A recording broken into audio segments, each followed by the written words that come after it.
magishigo kia ithuro ria bururi nimahoete thirikari kwetukira mutongoria wa bururi Ndagitari William Ruto kuigura iganda cia guthia igwa iria cikoretwo cihingitwo kwa ihinda. Arimi makiuga igwa ciao irathie na mbere na ukorwo ikibuthira migundaini ni tondu gutiri na iganda cia ukorwo magitwara. Riu makioria thirikari makorwo makihingura igwa ici niguo biashara ciao ikorwo igithie na mbere. Sande, mimi naitwa Morris Nasiche Kudondo, mkulima wa miwa kutoka Matungu Sub-County na Mamali Ward.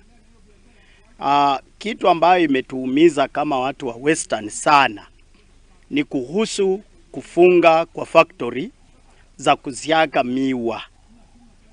Na the right honorable William Ruto ambaye amefunga viwanda, na sisi tuko na karo mingi, tuko na mahitaji mingi, miwa mingi imeanza kuharibika kwa mashamba.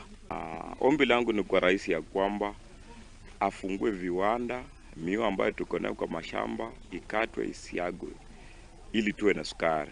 Na pia katika ukulima wa miwa ndio biashara, na kama anaweza funga biashara ya mtu abruptly, hiyo inaonyesha kwamba mtu huyo maisha yake atakuwa yameharibika. Sasa tukifungiwa miwa sisi wote upande wa Western, hakuna cash crop yoyote yenye huwa tunapata, tunategemea hapo mahali. Hata mtoto kwenda nursery, kama uko na miwa unasema miwa ikikua utaenda paka secondary. Sasa tutapata wapi ingine? Ni hiyo tu.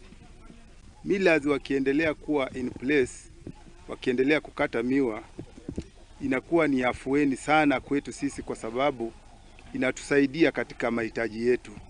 Kwa hivyo langu kuu ni kuomba serikali iweze kutamatisha ufungaji wa viwanda, na ikiwezekana, mtukufu rais, jambo la kusema uagizaji wa sukari bila kikomo.